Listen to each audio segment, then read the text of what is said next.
Hello दोस्तों, नमस्कार। स्वागत है आपका हमारे यूट्यूब चैनल के वी नॉलेज रूम में। दोस्तों, आज के इस वीडियो में हम लेकर आए हैं उत्तराखंड लोक सेवा आयोग कनिष्ठ सहायक परीक्षा 2022 की सूचना। दोस्तों, यदि आपके द्वारा कनिष्ठ सहायक परीक्षा की तैयारी की जा रही है तो फॉर्म भरने से पूर्व और आवेदन करने से पूर्व परीक्षा से संबंधित जानकारी को पूर्ण रूप से पढ़ लें, समझ लें किस तरह का पेपर कभी आएगा, एग्ज़ाम का जो पैटर्न है वो क्या कर दिया गया है, या अंतिम तिथि कब है, या एज संबंधी जो अन्य विवरण है आप उसको जरूर देखें। आइए देखते हैं इससे संबंधित सूचना। विज्ञापन प्रकाशन की तिथि 30 नवंबर 2022। ऑनलाइन आवेदन पत्र भरने की अंतिम तिथि है 20 दिसंबर 2022 और परीक्षा शुल्क जमा करने की अंतिम तिथि है 20 दिसंबर 2022। और दोस्तों, ये कुल 445 पदों हेतु भर्ती निकाली गई है, जो कि लगभग 71 विभागों में निकली हुई है। अलग अलग विभागों में कनिष्ठ सहायक के पद हैं और विभागानुसार अलग अलग उसकी अर्हताएँ भी हैं, इसको भी आप देख लीजिएगा। और इस बात का आपने ज़रूर ध्यान रखना है कि अभ्यर्थी ये सुनिश्चित कर ले कि ये ऑनलाइन आवेदन पत्र भरने की अंतिम तिथि दिनांक 20 दिसंबर 2022 तक विज्ञापन में वर्णित अनिवार्य शैक्षिक अर्हताएँ एवं अन्य अर्हताएँ अवश्य धारित करते हों। अभ्यर्थी की शैक्षिक अर्हता के संबंध में परीक्षा परिणाम घोषित होने की तिथि वह मानी जाएगी जो अंक पत्र में निर्गत होने की तिथि हो। अतः अभ्यर्थी ये सुनिश्चित कर ले कि ऑनलाइन आवेदन पत्र के शैक्षिक अर्हता के विवरण के अंतर्गत रिजल्ट डिक्लेरेशन डेट के कॉलम में संबंधित शैक्षिक अर्हता के अंक पत्र निर्गत होने की तिथि का अवश्य अंकन हो। विज्ञापन की शर्तानुसार वांछित अर्हताओं की पुष्टि न होने पर अभ्यर्थी निरस्त कर दिया जाएगा, जिसकी संपूर्ण जिम्मेदारी अभ्यर्थी की होगी। तो आपने इस बात का ध्यान रखना है।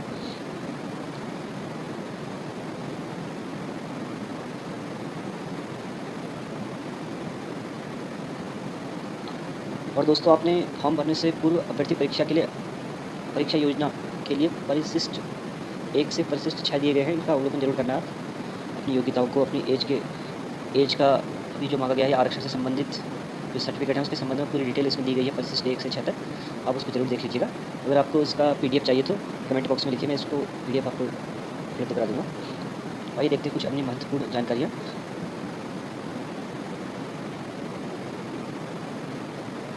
आवेदन के प्रारंभिक चरण में ऑनलाइन आवेदन पत्र की प्रिंटआउट प्रति अथवा किसी भी प्रकार का प्रमाण पत्र आयोग कार्यालय में जमा प्रेषित करने की आवश्यकता नहीं है। अभ्यर्थी आवेदन पत्र का प्रिंटआउट भविष्य में आयोग से किए जाने वाले पत्राचार व अन्य आवश्यक प्रयोग साक्ष्य हेतु अपने पास सुरक्षित रख लें। यानी कि आपने ऑनलाइन आवेदन करना है और रजिस्ट्री या अन्य कागजों का प्रेषण आपने नहीं करना है इसमें। प्रश्नगत पद हेतु निर्धारित परीक्षा योजना पाठ्यक्रम के अनुसार सर्वप्रथम लिखित परीक्षा का आयोजन किया जाएगा। इन परीक्षा में रिक्त पदों के निर्धारित अनुपात में सफल घोषित अभ्यर्थियों हेतु कंप्यूटर पर हिंदी टंकण परीक्षा अनिवार्य तथा अंग्रेजी टंकण व कंप्यूटर संचालन का आधारभूत ज्ञान परीक्षा वैकल्पिक आयोजित कराई जाएगी। तो आपने देखना है, लिखित परीक्षा तो होगी 100 अंकों की और उसके साथ साथ टंकण परीक्षा भी होगी, वो भी विभाग के अनुसार अलग अलग है और स्पीड के बारे में दिया गया है। तो आप इसकी जानकारी जो है नीचे आप पढ़ेंगे या पूरा PDF आप देखेंगे फॉर्म भरने से पहले। जिन विभागों के विज्ञापन पदों की अनिवार्य अर्हता में टंकण परीक्षा के लिए हिंदी में 400 की डिप्रेशन प्रति घंटा की गति का प्राविधान उल्लिखित नहीं है, उन विभागों के पदों हेतु हिंदी टंकण में 400 की डिप्रेशन प्रति घंटा की गति निर्धारित है। तो इस बात का ध्यान रखना है। जिन विभागों के विज्ञापन हेतु अंग्रेजी टंकण में न्यूनतम गति का उल्लेख नहीं है, उनमें अंग्रेजी टंकण के लिए 800 की डिप्रेशन प्रति घंटा की गति निर्धारित है। अंग्रेजी टंकण की परीक्षा वैकल्पिक है, इस बात का आपने ध्यान रखना है।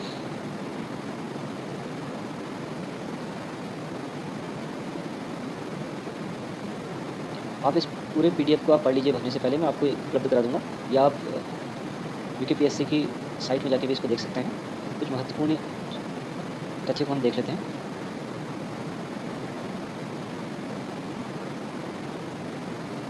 देखिए दोस्तों, ये समूह ग के तहत कनिष्ठ सहायक के अलग अलग 1 से लेकर 71 विभागों में भर्ती आई हैं और सबके लिए जो है कुछ योग्यताएँ अलग अलग हैं, तो उसको आप पढ़ लीजिए।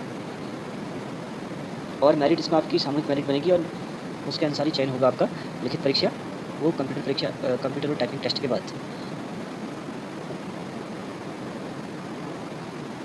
पद का नाम है कनिष्ठ सहायक सह कंप्यूटर डाटा एंट्री ऑपरेटर, कनिष्ठ सहायक सह कंप्यूटर ऑपरेटर समूह ग। और रिक्तियों का विवरण। कनिष्ठ सहायक परीक्षा 2022 के अंतर्गत रिक्तियों की कुल संख्या 445 है। रिक्तियों की संख्या घट या बढ़ सकती है। रिक्तियों का विभागानुसार विवरण निम्नलिखित है। तो यहाँ पर विभाग के अनुसार 1 से लेकर 71 विभाग हैं, अलग अलग योग्यताएँ हैं, कुछ अंतर है। वैसे सामान्यतः इंटरमीडिएट मांगा गया है। इसके अलावा कंप्यूटर और टाइपिंग टेस्ट है, तो इसको आप देख लीजिए।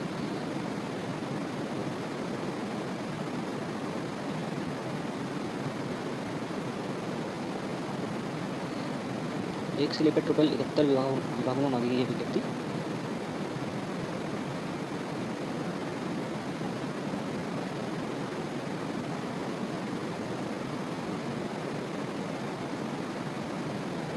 तो यहाँ पर कुछ डिटेल भी दी गई है। पद संख्या 46 से 71 तक के विभागों हेतु अनिवार्य शैक्षिक अर्हताएँ माध्यमिक शिक्षा परिषद उत्तर प्रदेश, माध्यमिक शिक्षा परिषद उत्तराखंड की इंटरमीडिएट परीक्षा या राज्यपाल द्वारा उसके समकक्ष घोषित कोई परीक्षा उत्तीर्ण की हो। और अधिमानी अर्हताएँ भी हैं कुछ विभागों में। प्रादेशिक सेना में न्यूनतम 2 वर्ष की अवधि तक सेवा की हो या राष्ट्रीय कैडेट कोर का बी प्रमाण पत्र प्राप्त किया हो, स्नातक/स्नातकोत्तर की डिग्री प्राप्त की हो। तो अनिवार्य अर्हता है, इंटरमीडिएट है। उसके अतिरिक्त अधिमानी अर्हताएँ भी हैं, ये अनिवार्य नहीं है, इसको आप ध्यान रखेंगे। और टाइपिंग से संबंधित प्रत्येक विभाग के साथ इसकी डिटेल दी गई है कि क्या क्या योग्यता चाहिए, आप देख लीजिएगा उसमें। और जो पद का स्वरूप है अराजपत्रित है, अस्थायी है और अंशदायी पेंशन से युक्त है। दोस्तों आजकल ओल्ड पेंशन खत्म हो गया है तो अंशदायी पेंशन है। अगर आप जॉब में लग जाएंगे तो उसके बाद आपको इसके बारे में जानकारी प्राप्त होगी। और आयु सीमा देखते हैं। कनिष्ठ सहायक पद हेतु न्यूनतम आयु सीमा 18 वर्ष एवं अधिकतम आयु सीमा 42 वर्ष निर्धारित है। आयु की गणना निश्चायक तिथि 1 जुलाई 2022 है, यानी कि 1 जुलाई 2022 तक आप गणना करेंगे। और 18 वर्ष और अधिकतम 42 वर्ष आयु सीमा में, अधिकतम आयु सीमा में छूट विभिन्न श्रेणियों उप श्रेणियों को शासनादेशों के अनुसार उच्चतम आयु सीमा में उनके आरक्षण की श्रेणी अथवा उप श्रेणी के अनुसार छूट भी अनुमन्य होगी। ये देखते हैं आगे।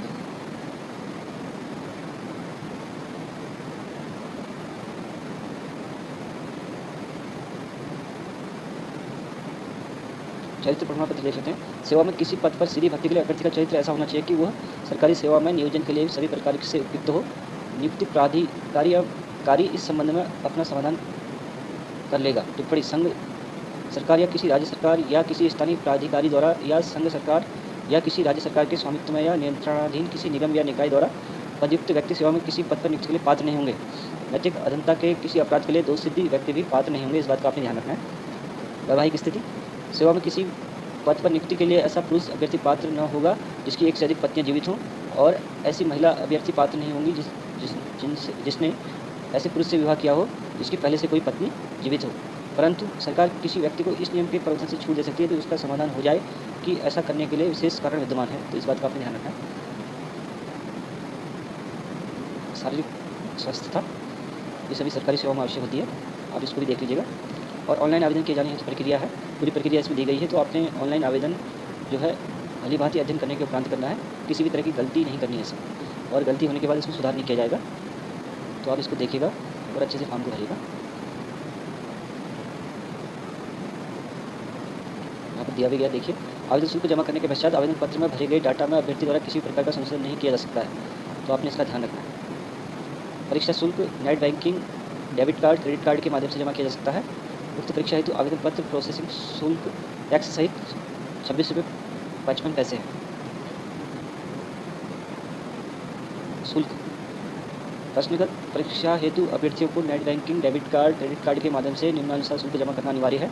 तो शुल्क कैटेगरी वाइज दिया गया है, आप इसको देख लीजिएगा कि आप किस कैटेगरी हेतु अप्लाई कर रहे हैं। जैसे अगर अनारक्षित श्रेणी से आवेदन कर रहे हैं तो आपको जो कुल शुल्क है 176 रुपये 55 पैसे देना है।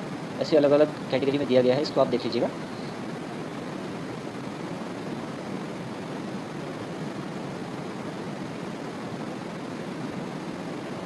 अभ्यर्थियों के लिए लिखित परीक्षा से संबंधित महत्वपूर्ण निर्देश, ये महत्वपूर्ण है। आइए देखते हैं। आयोग द्वारा संपन्न की जाने वाली संपूर्ण चयन प्रक्रिया, पदों से संबंधित संघर्ष सेवा नियमावली, अद्यतन प्रचलित अधिनियमों, नियमावलियों, मैनुअल्स, मार्गदर्शक सिद्धांतों एवं समय समय पर आयोग द्वारा लिए गए निर्णयों इत्यादि में वर्णित प्राविधानों के अंतर्गत संपन्न की जाएगी।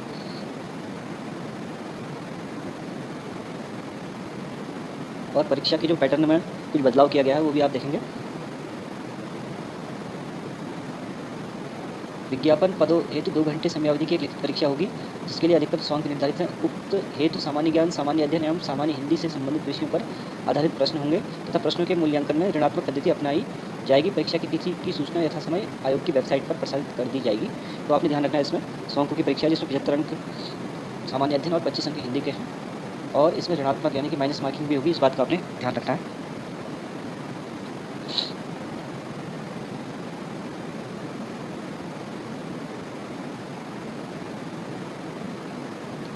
अन्य चीज़ें भी आप देखते रहिएगा, जो भी आपको लगे कि आपसे संबंधित है या महत्वपूर्ण है, आप इसको पढ़ लीजिएगा एक बार।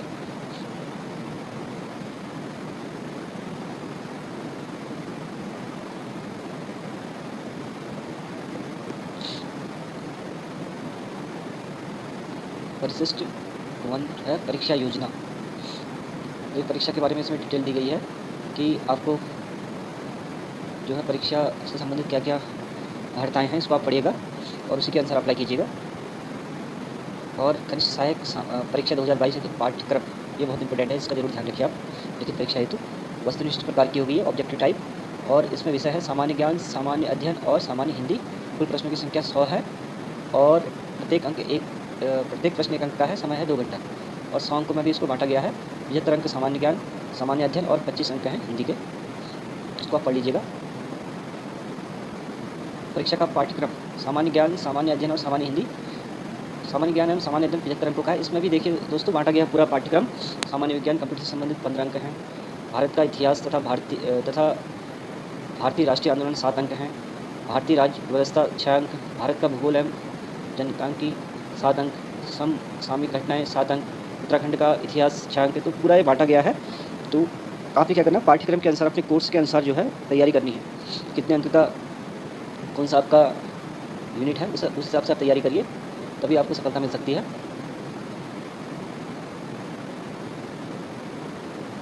और इसके बाद जो इसका खंड 2 है सामान्य हिंदी, इसमें 25 अंकों का है और इसमें भी आपको दिया गया है क्या क्या आना है। इसमें स्वर व्यंजन वर्णों का वर्गीकरण या अन्य चीज़ें जो भी हैं आप इसको देखिए। इसी कोर्स के अनुसार आप अपनी तैयारी कीजिए अगर आप सफल होना चाहते हैं तो। उसके बाद भी आपके परिशिष्ट 3 में जो है सर्टिफिकेट से संबंधित जानकारी दी गई है, किस तरह से सर्टिफिकेट आपने बनाना है, तो उसको भी आप देखिएगा, पढ़ लीजिएगा।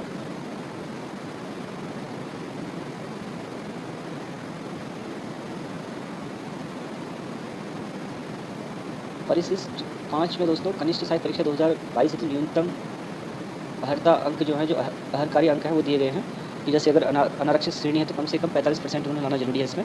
अन्य पिछड़ा वर्ग को 40%, अनुसूचित जनजाति को 35% और आर्थिक रूप से कमजोर वर्ग श्रेणी के अभ्यर्थी को कम से कम न्यूनतम 40% अंक इसमें लाने हैं। उक्त संबंधित श्रेणी के अभ्यर्थी को उक्तानुसार न्यूनतम अर्हकारी अंक प्रतिशत प्राप्त करने पर ही मेरिट के क्रम में प्रमुखता सूची हेतु विचारित किया जाएगा। अगर मेरिट बनती है तो कम से कम इतने अंक आपको लाने जरूरी हैं, तभी आपको आगे के लिए जो है आप जा सकेंगे टाइपिंग टेस्ट के लिए। तो आप अन्य जो इसमें इसके बाद जो परिशिष्ट 6 है ये आपके केंद्र से संबंधित है, आप किस केंद्र हेतु अप्लाई कर रहे हैं, परीक्षा केंद्र हेतु। और भी इसमें बहुत सारी जानकारी दी गई है। अगर आपको जो भी जानकारी देखनी है तो इसको आप पढ़िए, समझिए और उसके बाद ही अप्लाई कीजिए और परीक्षा के कोर्स के अनुसार आप अपनी तैयारी कीजिए और हमें विश्वास है कि आपका कहीं ना कहीं हो जाएगा। Thank you. और यदि आपको ये जानकारी अच्छी लगे तो चैनल को सब्सक्राइब कीजिए। इसका PDF प्राप्त करने के लिए कमेंट कीजिए। धन्यवाद।